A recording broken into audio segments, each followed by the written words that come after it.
नमस्कार। आज के इस वीडियो में दैनिक जागरण के संपादकीय से 467 शब्दों के डिक्टेशन को हम लोग आउटलाइंस के साथ लेने वाले हैं। अगर आपको इस डिक्टेशन के आउटलाइंस की ज़रूरत है तो आप हमारे शॉर्ट हैंड टीम ऐप को प्ले स्टोर से डाउनलोड कर सकते हैं, और अगर आपको इस डिक्टेशन की PDF की ज़रूरत है तो आप हमारे टेलीग्राम ग्रुप को ज्वाइन कर सकते हैं। लिंक इसी वीडियो के ठीक नीचे डिस्क्रिप्शन बॉक्स में आपको मिल जाएगा। इस डिक्टेशन को हम लोग 3 अलग अलग स्पीड में लेंगे। पहली बार में 70 की स्पीड में, दूसरी बार में 80 की स्पीड में, तो तीसरी और आखिरी बार में इसी डिक्टेशन को हम लोग 90 की स्पीड में लेने वाले हैं। 70 की स्पीड में आपका डिक्टेशन स्टार्ट होगा 5 सेकेंड के बाद। तब तक के लिए आप रेडी रहें।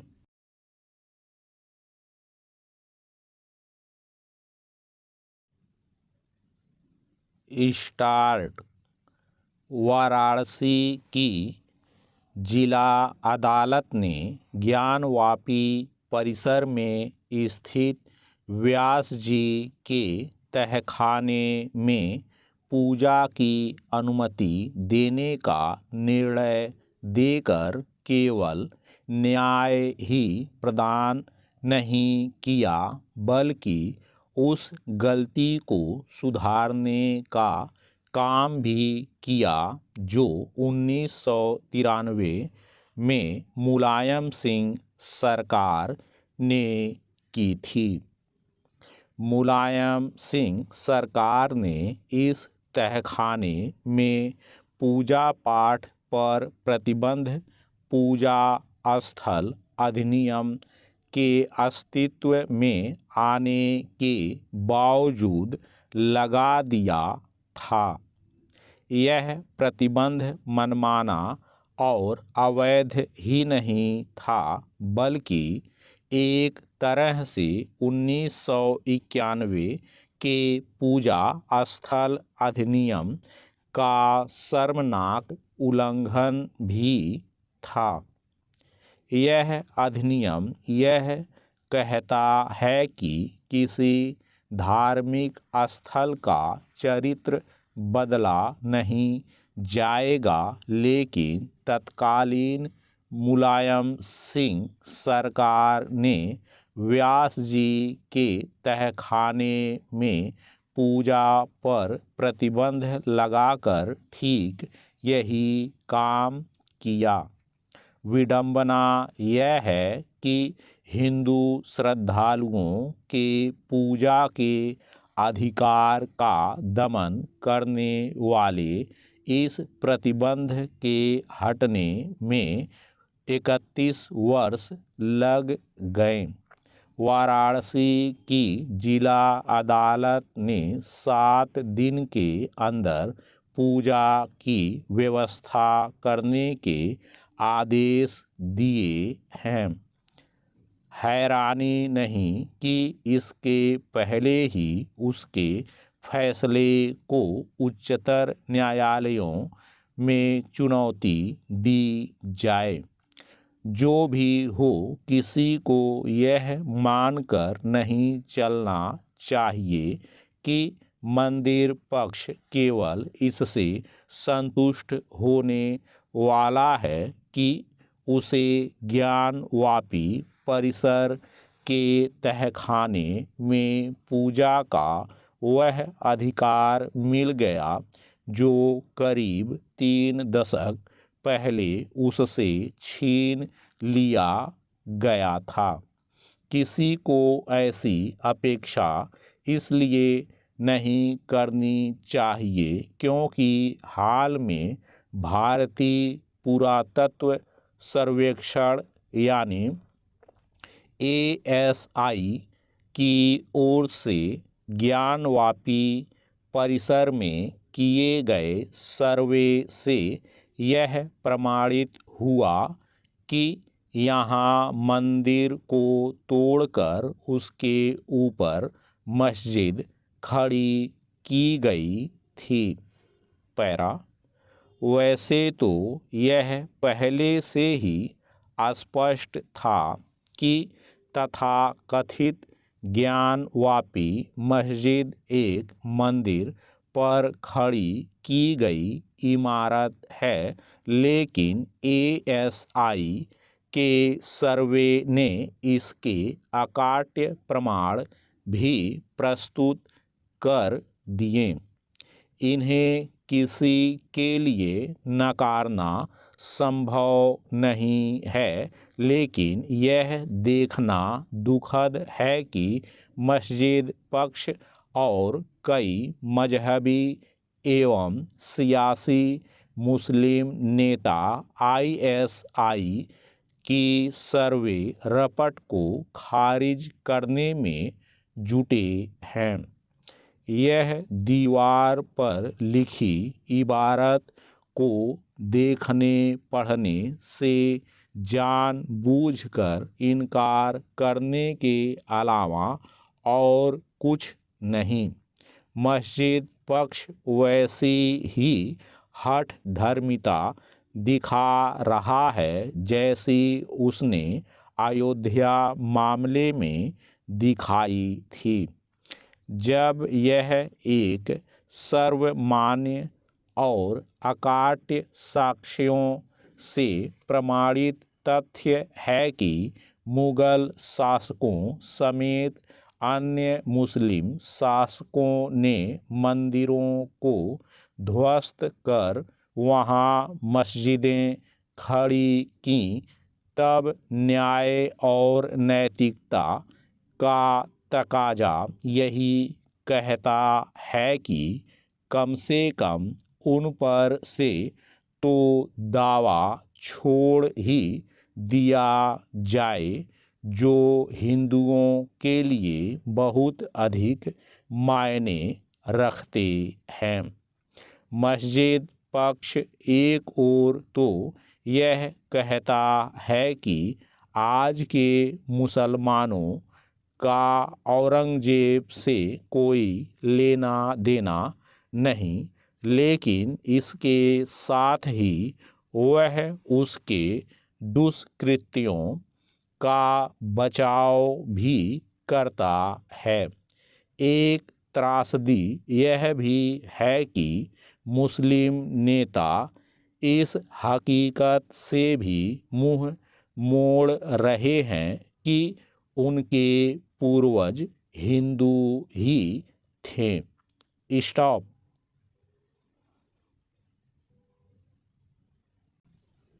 दोस्तों, इसी डिक्टेशन को दूसरी बार में हम लोग 80 की स्पीड में लेंगे और आपका समय स्टार्ट होगा 5 सेकंड के बाद। तब तक के लिए आप रेडी रहें।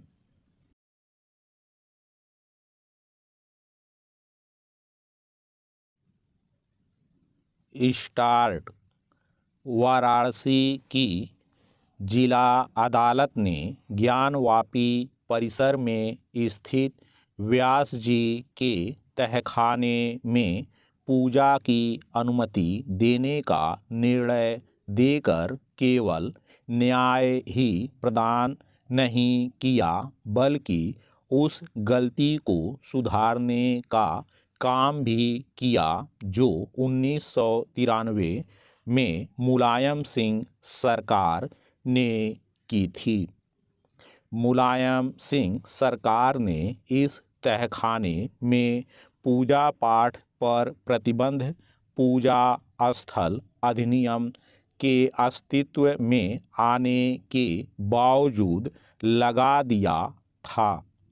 यह प्रतिबंध मनमाना और अवैध ही नहीं था, बल्कि एक तरह से 1991 के पूजा स्थल अधिनियम का शर्मनाक उल्लंघन भी था। यह अधिनियम यह कहता है कि किसी धार्मिक स्थल का चरित्र बदला नहीं जाएगा, लेकिन तत्कालीन मुलायम सिंह सरकार ने व्यास जी के तहखाने में पूजा पर प्रतिबंध लगाकर ठीक यही काम किया। विडंबना यह है कि हिंदू श्रद्धालुओं के पूजा के अधिकार का दमन करने वाले इस प्रतिबंध के हटने में 31 वर्ष लग गए। वाराणसी की जिला अदालत ने 7 दिन के अंदर पूजा की व्यवस्था करने के आदेश दिए हैं। हैरानी नहीं कि इसके पहले ही उसके फैसले को उच्चतर न्यायालयों में चुनौती दी जाए। जो भी हो, किसी को यह मानकर नहीं चलना चाहिए कि मंदिर पक्ष केवल इससे संतुष्ट होने वाला है कि उसे ज्ञानवापी परिसर के तहखाने में पूजा का वह अधिकार मिल गया जो करीब 3 दशक पहले उससे छीन लिया गया था। किसी को ऐसी अपेक्षा इसलिए नहीं करनी चाहिए क्योंकि हाल में भारतीय पुरातत्व सर्वेक्षण यानी ASI की ओर से ज्ञानवापी परिसर में किए गए सर्वे से यह प्रमाणित हुआ कि यहाँ मंदिर को तोड़कर उसके ऊपर मस्जिद खड़ी की गई थी। पैरा, वैसे तो यह पहले से ही स्पष्ट था कि तथाकथित ज्ञानवापी मस्जिद एक मंदिर पर खड़ी की गई इमारत है, लेकिन ASI के सर्वे ने इसके अकाट्य प्रमाण भी प्रस्तुत कर दिए। इन्हें किसी के लिए नकारना संभव नहीं है, लेकिन यह देखना दुखद है कि मस्जिद पक्ष और कई मजहबी एवं सियासी मुस्लिम नेता ISI की सर्वे रपट को खारिज करने में जुटे हैं। यह दीवार पर लिखी इबारत को देखने पढ़ने से जानबूझकर इनकार करने के अलावा और कुछ नहीं। मस्जिद पक्ष वैसी ही हठ धर्मिता दिखा रहा है जैसी उसने अयोध्या मामले में दिखाई थी, जब यह एक सर्वमान्य और अकाट्य साक्ष्यों से प्रमाणित तथ्य है कि मुगल शासकों समेत अन्य मुस्लिम शासकों ने मंदिरों को ध्वस्त कर वहां मस्जिदें खड़ी कीं, तब न्याय और नैतिकता का तकाजा यही कहता है कि कम से कम उन पर से तो दावा छोड़ ही दिया जाए जो हिंदुओं के लिए बहुत अधिक मायने रखते हैं। मस्जिद पक्ष एक ओर तो यह कहता है कि आज के मुसलमानों का औरंगजेब से कोई लेना देना नहीं, लेकिन इसके साथ ही वह उसके दुष्कृत्यों का बचाव भी करता है। एक त्रासदी यह भी है कि मुस्लिम नेता इस हकीकत से भी मुंह मोड़ रहे हैं कि उनके पूर्वज हिंदू ही थे। स्टॉप।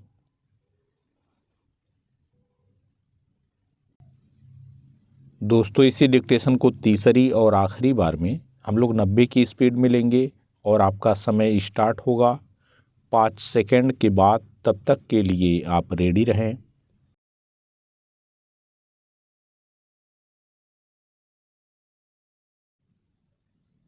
स्टार्ट। वाराणसी की जिला अदालत ने ज्ञानवापी परिसर में स्थित व्यास जी के तहखाने में पूजा की अनुमति देने का निर्णय देकर केवल न्याय ही प्रदान नहीं किया, बल्कि उस गलती को सुधारने का काम भी किया जो 1993 में मुलायम सिंह सरकार ने की थी। मुलायम सिंह सरकार ने इस तहखाने में पूजा पाठ पर प्रतिबंध पूजा स्थल अधिनियम के अस्तित्व में आने के बावजूद लगा दिया था। यह प्रतिबंध मनमाना और अवैध ही नहीं था, बल्कि एक तरह से 1991 के पूजा स्थल अधिनियम का शर्मनाक उल्लंघन भी था। यह अधिनियम यह कहता है कि किसी धार्मिक स्थल का चरित्र बदला नहीं जाएगा, लेकिन तत्कालीन मुलायम सिंह सरकार ने व्यास जी के तहखाने में पूजा पर प्रतिबंध लगाकर ठीक यही काम किया। विडंबना यह है कि हिंदू श्रद्धालुओं के पूजा के अधिकार का दमन करने वाले इस प्रतिबंध के हटने में 31 वर्ष लग गए। वाराणसी की जिला अदालत ने 7 दिन के अंदर पूजा की व्यवस्था करने के आदेश दिए हैं। हैरानी नहीं कि इसके पहले ही उसके फैसले को उच्चतर न्यायालयों में चुनौती दी जाए। जो भी हो, किसी को यह मानकर नहीं चलना चाहिए कि मंदिर पक्ष केवल इससे संतुष्ट होने वाला है कि उसे ज्ञानवापी परिसर के तहखाने में पूजा का वह अधिकार मिल गया जो करीब 3 दशक पहले उससे छीन लिया गया था। किसी को ऐसी अपेक्षा इसलिए नहीं करनी चाहिए क्योंकि हाल में भारतीय पुरातत्व सर्वेक्षण यानी ASI की ओर से ज्ञानवापी परिसर में किए गए सर्वे से यह प्रमाणित हुआ कि यहाँ मंदिर को तोड़कर उसके ऊपर मस्जिद खड़ी की गई थी। पैरा वैसे तो यह पहले से ही स्पष्ट था कि तथाकथित ज्ञानवापी मस्जिद एक मंदिर पर खड़ी की गई इमारत है, लेकिन ASI के सर्वे ने इसके अकाट्य प्रमाण भी प्रस्तुत कर दिए। इन्हें किसी के लिए नकारना संभव नहीं है, लेकिन यह देखना दुखद है कि मस्जिद पक्ष और कई मजहबी एवं सियासी मुस्लिम नेता ISI की सर्वे रपट को खारिज करने में जुटे हैं। यह दीवार पर लिखी इबारत को देखने पढ़ने से जानबूझकर इनकार करने के अलावा और कुछ नहीं। मस्जिद पक्ष वैसी ही हठ धर्मिता दिखा रहा है जैसी उसने अयोध्या मामले में दिखाई थी, जब यह एक सर्वमान्य और अकाट्य साक्ष्यों से प्रमाणित तथ्य है कि मुगल शासकों समेत अन्य मुस्लिम शासकों ने मंदिरों को ध्वस्त कर वहां मस्जिदें खड़ी कीं, तब न्याय और नैतिकता का तकाजा यही कहता है कि कम से कम उन पर से तो दावा छोड़ ही दिया जाए जो हिंदुओं के लिए बहुत अधिक मायने रखते हैं। मस्जिद पक्ष एक ओर तो यह कहता है कि आज के मुसलमानों का औरंगजेब से कोई लेना देना नहीं, लेकिन इसके साथ ही वह उसके दुष्कृत्यों का बचाव भी करता है। एक त्रासदी यह भी है कि मुस्लिम नेता इस हकीकत से भी मुंह मोड़ रहे हैं कि उनके पूर्वज हिंदू ही थे। स्टॉप।